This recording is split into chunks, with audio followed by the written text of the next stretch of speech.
사랑하는 믿음의 가족들, 오늘 이 시간 함께 할 수 있어서 정말 감사합니다. 혹시 이런 생각 해보신 적 있으십니까? 왜 내 인생에는 이렇게 힘든 일들만 계속 생기는 걸까? 다른 사람들은 다 행복해 보이는데 나만 이렇게 어려움 속에서 살아가고 있는 것 같다는 그런 생각 말입니다. 요즘 같은 시대에 살아가면서 정말 많은 분들이 이런 고민을 안고 계실 것입니다. 물가는 계속 오르고 일자리는 불안하고 건강도 예전 같지 않고 자녀들과의 관계도 쉽지 않습니다. 그런데 오늘 제가 사랑하는 성도님들께 전해드리고 싶은 메시지가 있습니다. 바로 우리가 지금 겪고 있는 이 어려운 현실 속에서도 하나님께 감사할 수 있는 방법이 있다는 것입니다. 그것도 억지로 웃으면서 괜찮다, 괜찮다 하는 그런 가짜 긍정이 아니라 정말 진심으로 감사할 수 있는 실제적인 방법들이 있다는 것입니다. 오늘 4가지 중요한 내용을 함께 나누고자 합니다. 첫 번째로는 왜 우리가 항상 긍정적이어야 한다는 강박에서 벗어나야 하는지에 대해서 말씀드리겠습니다. 두 번째로는 작은 순간들 속에서 감사를 발견하는 구체적인 방법들을 알려드리겠습니다. 세 번째로는 감사가 어떻게 우리의 문제 해결 도구가 될 수 있는지 성경을 통해 확인해 보겠습니다. 그리고 마지막으로는 일상 속에서 감사의 습관을 만들어가는 실제적인 방법들을 제시해 드리겠습니다. 이 시간이 끝나면 분명히 사랑하는 성도님들의 마음속에 새로운 희망과 기대감이 생길 것입니다.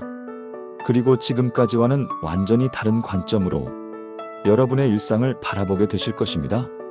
그럼 지금부터 함께 시작해 보겠습니다. 첫 번째로 우리가 반드시 알아야 할 중요한 진리가 있습니다. 그것은 바로 항상 긍정적이어야 한다는 거짓된 가르침에서 벗어나야 한다는 것입니다. 요즘 세상에서는 이런 말들을 많이 듣게 됩니다. 항상 긍정적으로 생각해. 마음가짐만 바꾸면 모든 게 해결돼. 웃으면 복이 와. 이런 말들 말입니다. 물론 긍정적인 마음가짐이 나쁜 것은 아닙니다. 하지만 문제는 이런 말들이 우리에게 또 다른 부담을 주고 있다는 것입니다. 마치 슬프거나 힘들어하는 것 자체가 잘못된 것처럼, 믿음이 약한 것처럼 느끼게 만들고 있다는 것입니다. 그런데 성경은 무엇이라고 말씀하고 계십니까? 전도서 3장 1절에서 4절까지 이렇게 기록하고 있습니다. 천하의 범사가 기한이 있고 모든 목적이 이룰 때가 있나니 날 때가 있고 죽을 때가 있으며 심을 때가 있고 심긴 것을 뽑을 때가 있으며 죽일 때가 있고 치료할 때가 있으며 헐 때가 있고 세울 때가 있으며 울 때가 있고 웃을 때가 있으며 슬퍼할 때가 있고 춤출 때가 있으며 보십시오. 사랑하는 성도님들, 하나님께서는 우리에게 울 때가 있고 슬퍼할 때가 있다고 말씀하고 계십니다. 이것은 하나님께서 정해놓으신 자연스러운 인생의 리듬이라는 것입니다. 그런데 우리가 억지로 항상 웃으려고 하고 항상 긍정적이려고 하면 어떻게 됩니까? 오히려 우리의 마음은 더 무거워지고 우리는 더 큰 압박감을 느끼게 됩니다. 실제로 몇 년 전에 제가 상담했던 한 성도님의 이야기를 들려드리겠습니다. 그분은 60대 후반의 여성분이셨는데 남편이 갑작스럽게 뇌졸중으로 쓰러지셨습니다. 그런데 주변 사람들이 계속 이런 말을 하는 거였습니다. 믿음이 있으면 걱정하지 마세요. 하나님이 다 좋게 해주실 거예요.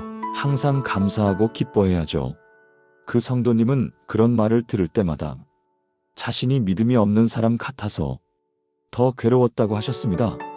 마음은 너무 아프고 불안한데 그런 감정을 표현하면 안 될 것 같아서 계속 억지로 웃으려고 했다는 것입니다. 하지만 그럴수록 마음은 더 무거워지고 하나님과의 관계도 더 멀어지는 것 같았다고 말씀하셨습니다.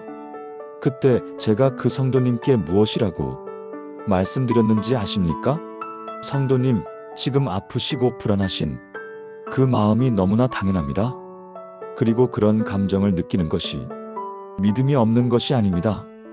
오히려 그런 솔직한 마음을 하나님 앞에 내어놓는 것이 진정한 믿음입니다라고 말씀드렸습니다. 그랬더니 그 성도님의 얼굴이 환해지시면서 이렇게 말씀하시더라고요. 목사님, 그렇게 말씀해 주시니까 마음이 이렇게 편해질 수가 없습니다. 바로 이것입니다. 사랑하는 믿음의 가족들. 우리가 어려움 속에 있을 때 그 어려움을 인정하고 받아들이는 것이 진정한 감사의 첫걸음입니다. 억지로 긍정적이려고 하지 마십시오. 지금 힘드시면 힘들다고 하나님께 솔직하게 말씀드리십시오. 그것이 바로 진정한 믿음의 시작점입니다. 두 번째로 작은 순간들 속에서 감사를 발견하는 방법에 대해 말씀드리겠습니다. 우리는 종종 큰 것들에만 감사해야 한다고 생각합니다.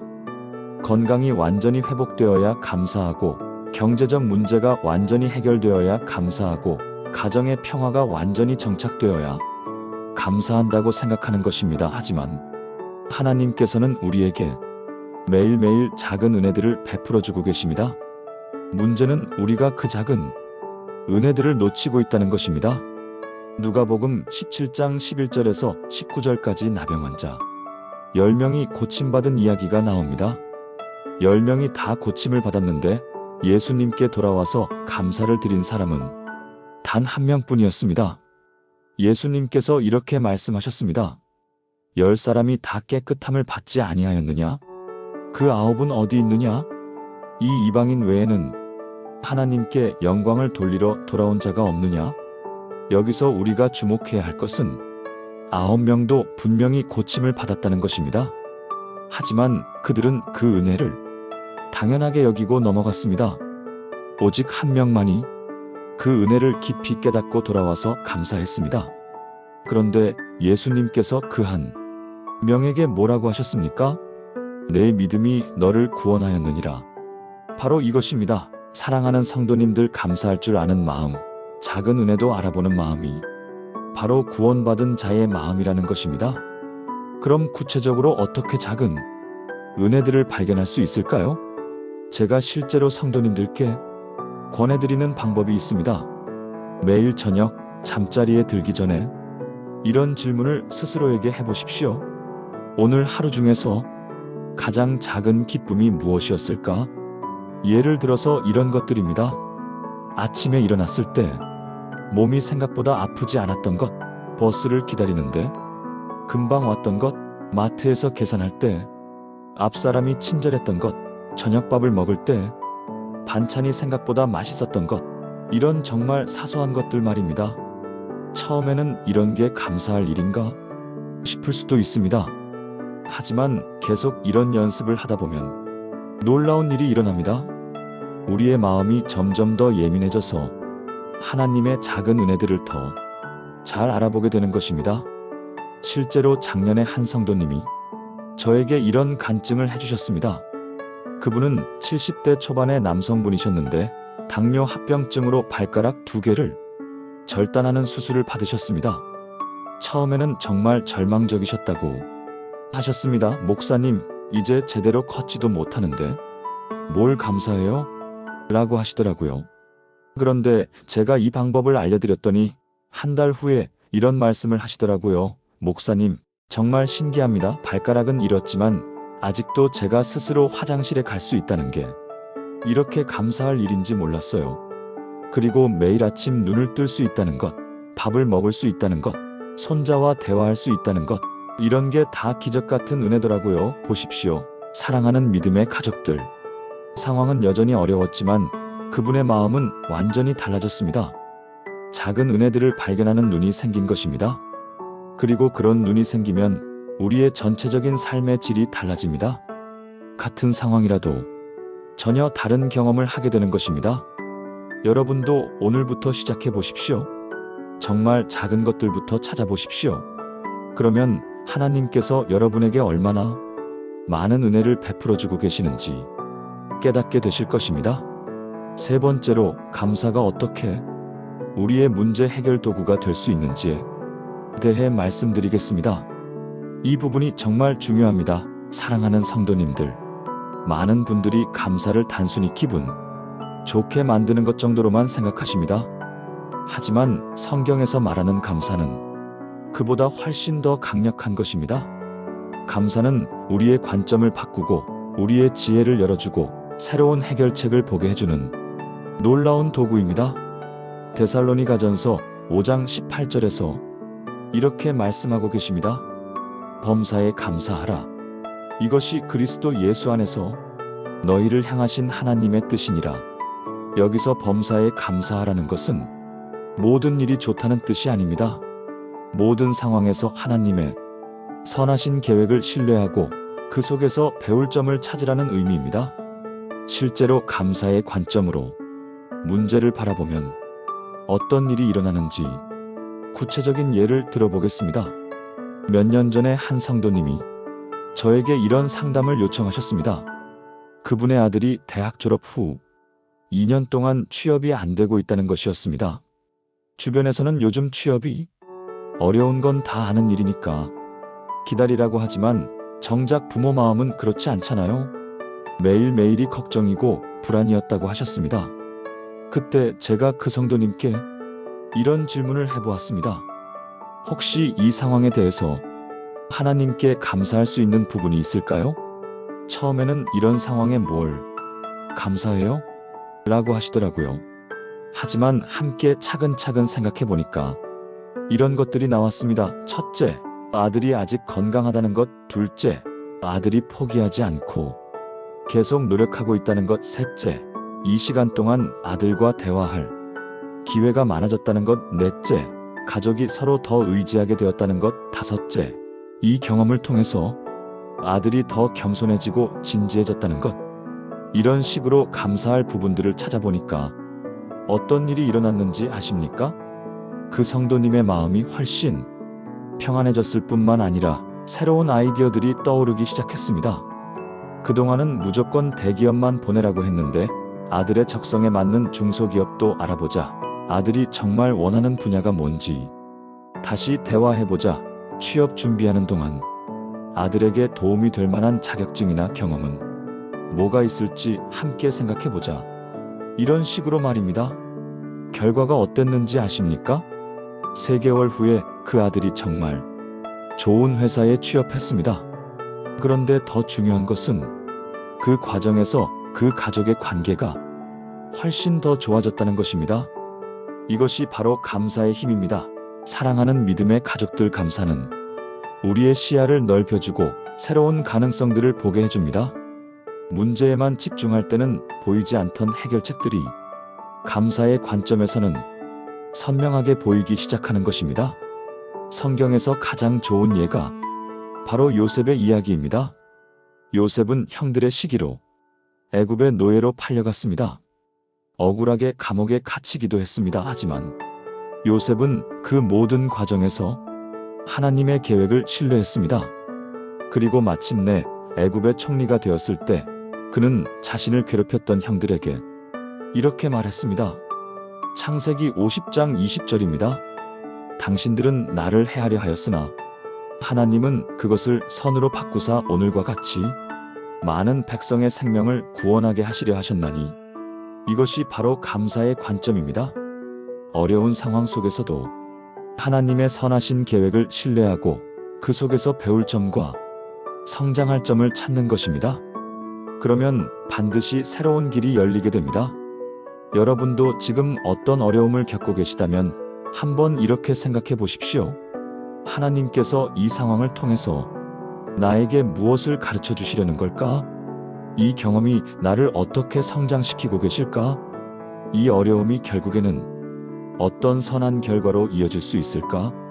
이런 질문들을 스스로에게 해보십시오. 그러면 분명히 새로운 관점과 새로운 해결책들이 보이기 시작할 것입니다.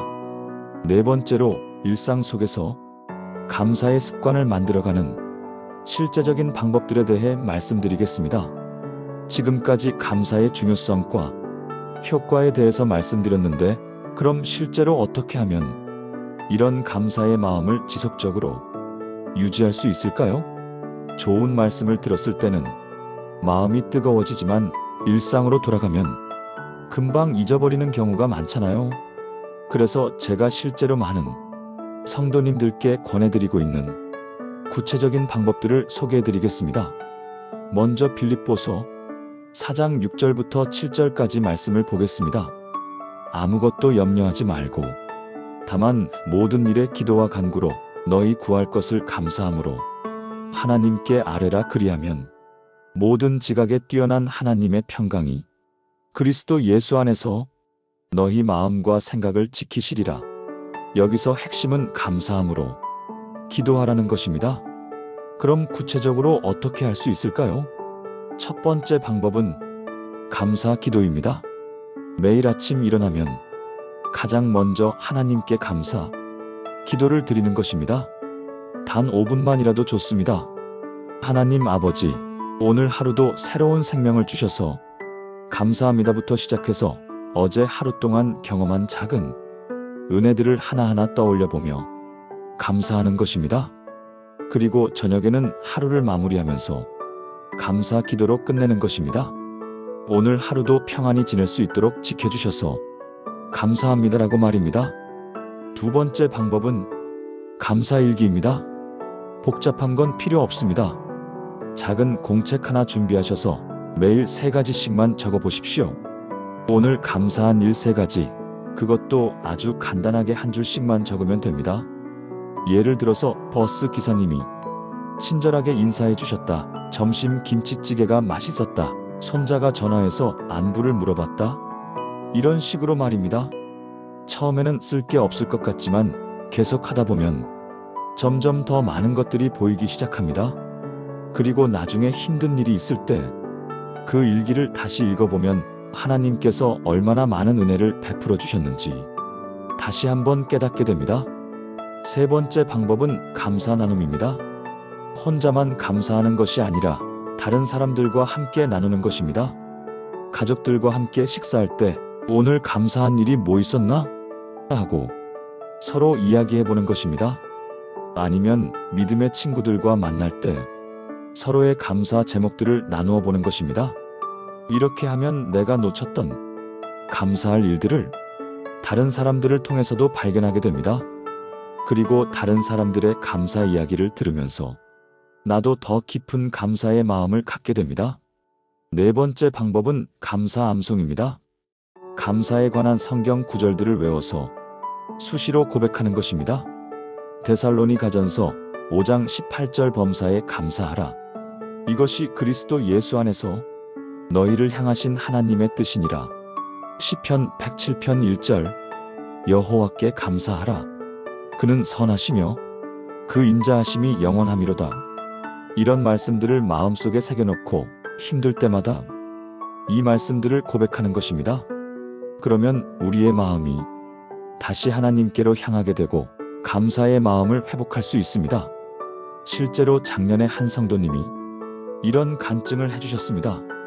그분은 60대 중반의 여성분이셨는데 남편이 치매 초기 진단을 받으셨다고 했습니다. 처음에는 정말 절망적이셨다고 하셨습니다. 앞으로 어떻게 살아가야 할지, 경제적으로도 어떻게 해야 할지 모든 게 막막했다고 하셨습니다. 그런데 이 4가지 방법을 꾸준히 실천하시니까 놀라운 변화가 일어났다고 하시더라고요. 처음에는 억지로 감사할 거리를 찾았는데 몇 주 지나니까 자연스럽게 감사할 일들이 보이기 시작했다는 것입니다. 남편이 비록 기억력은 나빠졌지만 아직도 자신을 알아보고 고맙다고 말해준다는 것, 아직도 함께 산책할 수 있다는 것, 아직도 같이 밥을 먹을 수 있다는 것, 이런 일상적인 것들이 얼마나 소중한 은혜인지 깨닫게 되었다는 것입니다. 그리고 더 놀라운 것은 그런 감사의 마음이 생기니까 실제로 도움의 손길들이 나타나기 시작했다는 것입니다. 교회 성도님들이 더 많이 관심을 가져주시고 치매 관련 정보들도 더 많이 들어오고 정부 지원 제도들도 알게 되고 이런 식으로 말입니다. 그분이 이렇게 말씀하시더라고요. 목사님, 상황은 여전히 어렵지만 마음은 오히려 전보다 더 평안합니다. 감사하는 마음이 생기니까 모든 게 다르게 보이더라고요. 바로 이것입니다. 사랑하는 성도님들, 감사는 우리의 상황을 바꾸는 것이 아니라 우리의 마음을 바꿉니다. 그리고 우리의 마음이 바뀌면 같은 상황이라도 전혀 다른 경험을 하게 됩니다. 그리고 놀랍게도 그런 변화된 마음이 실제로 상황을 개선시키는 데도 도움이 됩니다. 왜냐하면 감사하는 마음을 가진 사람은 더 긍정적이 되고 더 지혜로워지고 더 많은 사람들의 도움을 받게 되기 때문입니다. 다섯 번째 방법은 감사봉사입니다. 내가 받은 은혜에 감사하는 마음을 다른 사람들을 섬기는 것으로 표현하는 것입니다. 물질적인 것이 아니어도 됩니다. 혼자 사시는 이웃 어르신께 안부 전화 한 통 드리는 것, 교회에서 청소를 조금 더 도맡아 하는 것, 후배들에게 인생 조언을 해주는 것, 이런 작은 섬김들도 다 감사의 표현이 될 수 있습니다. 이렇게 감사를 행동으로 옮기면 감사의 마음이 더욱 깊어집니다. 그리고 섬김을 통해서 더 많은 기쁨과 보람을 경험하게 됩니다. 마지막으로 여섯 번째 방법은 감사 고백입니다. 어려운 상황에 직면했을 때 불평하거나 원망하는 대신에 먼저 감사를 고백하는 것입니다. 하나님, 이 상황이 힘들지만 하나님께서 나와 함께 하신다는 것을 믿고 감사합니다. 이 어려움을 통해서 나를 더 성숙하게 만들어 주실 하나님의 계획을 믿고 감사합니다. 이런 식으로 말입니다. 처음에는 마음에서 우러나오지 않을 수도 있습니다. 하지만 계속 고백하다 보면 정말로 그런 마음이 생기기 시작합니다. 우리의 고백이 우리의 마음을 바꾸는 것입니다. 실제로 다윗도 시편에서 이런 방법을 많이 사용했습니다. 시편 42편 5절에서 이렇게 고백합니다. 내 영혼아, 내가 어찌하여 낙심하며 어찌하여 내 속에서 불안해하는가. 너는 하나님께 소망을 두라. 그가 나타나 도우심으로 말미암아 내가 여전히 찬송하리로다. 보십시오. 다윗도 낙심하고 불안한 상황이었습니다. 하지만 그는 스스로에게 하나님께 소망을 두라고 말하면서 찬송하겠다고 고백합니다. 감정이 먼저가 아니라 믿음의 고백이 먼저인 것입니다. 그리고 그런 고백을 통해서 실제로 마음의 평안을 되찾게 되는 것입니다. 사랑하는 믿음의 가족들, 지금까지 제가 말씀드린 6가지 방법들 중에서 어떤 것이 가장 마음에 와닿으십니까? 모든 것을 다 할 필요는 없습니다. 그 중에서 한두 가지만이라도 선택해서 오늘부터 시작해 보십시오. 중요한 것은 완벽하게 하는 것이 아니라 꾸준히 하는 것입니다. 매일 조금씩이라도 감사를 연습하다 보면 분명히 여러분의 마음과 삶에 놀라운 변화가 일어날 것입니다. 그리고 그런 변화는 여러분 자신뿐만 아니라 여러분의 가족들과 주변 사람들에게도 좋은 영향을 미칠 것입니다. 감사하는 사람 주변에는 자연스럽게 긍정적인 에너지가 흐르게 되고 더 많은 사람들이 모여들게 됩니다. 그래서 결국은 더 풍성하고 행복한 삶을 살게 되는 것입니다. 이제 오늘 말씀을 정리하면서 마무리하겠습니다. 오늘 우리가 함께 나눈 4가지 중요한 내용들을 다시 한번 정리해 보겠습니다. 첫 번째로, 우리는 항상 긍정적이어야 한다는 거짓된 압박감에서 벗어나야 합니다. 하나님께서는 우리에게 울 때가 있고 슬퍼할 때가 있다고 말씀하셨습니다. 어려운 감정을 억지로 숨기려고 하지 마시고 솔직하게 하나님 앞에 내어놓으십시오. 그것이 진정한 믿음의 시작점입니다. 두 번째로, 우리는 작은 순간들 속에서 감사를 발견하는 연습을 해야 합니다. 큰 기적만 기다리지 마시고 매일매일 주어지는 작은 은혜들을 놓치지 마십시오. 그런 작은 은혜들을 발견하는 눈이 생기면 여러분의 전체적인 삶의 질이 달라질 것입니다. 세 번째로, 감사는 단순히 기분을 좋게 만드는 것이 아니라 우리의 문제를 해결하는 강력한 도구입니다. 감사의 관점으로 문제를 바라보면 새로운 해결책들이 보이기 시작합니다. 어려운 상황 속에서도 하나님의 선하신 계획을 신뢰하고 그 속에서 배울 점을 찾으십시오. 네 번째로, 감사는 일회성이 아니라 지속적인 습관이 되어야 합니다. 감사 기도, 감사 일기, 감사 나눔, 감사 암송, 감사 봉사, 감사 고백, 이런 구체적인 방법들을 통해서 감사를 일상의 습관으로 만들어 가십시오. 사랑하는 성도님들, 지금 여러분이 어떤 어려움을 겪고 계시든지 오늘 이 말씀이 여러분에게 새로운 희망과 용기를 주었기를 간절히 바랍니다. 그리고 이제부터는 여러분의 일상이 감사로 가득한 아름다운 나날들이 되기를 소망합니다. 혹시 오늘 말씀이 은혜가 되셨다면 좋아요 버튼을 눌러주시고 댓글로 여러분의 감사 제목이나 간증을 나누어 주시기 바랍니다. 그리고 주변에 힘들어하시는 분들이 계시다면 이 영상을 공유해서 함께 은혜 받을 수 있도록 해주시면 정말 감사하겠습니다. 마지막으로 여러분 한 분 한 분을 위해서 축복 기도를 드리겠습니다. 사랑하는 믿음의 가족들, 하나님 아버지께서 여러분의 삶 가운데 매일매일 새로운 은혜를 베풀어 주시기를 축원합니다. 여러분이 겪고 계시는 모든 어려움들이 결국에는 더 큰 감사와 기쁨의 통로가 되기를 간절히 기도합니다. 그리고 여러분의 감사하는 마음이 여러분의 가정과 교회와 지역사회의 아름다운 향기가 되어 퍼져나가기를 소망합니다. 우리 주 예수 그리스도의 은혜와 하나님 아버지의 크신 사랑과 성령님의 교통하심이 감사하는 마음으로 살아가는 여러분과 여러분의 사랑하는 가족들과 함께 세세토록 있기를 간절히 축원합니다. 아멘. 다음 시간에도 더욱 은혜로운 말씀으로 다시 뵙겠습니다. 샬롬.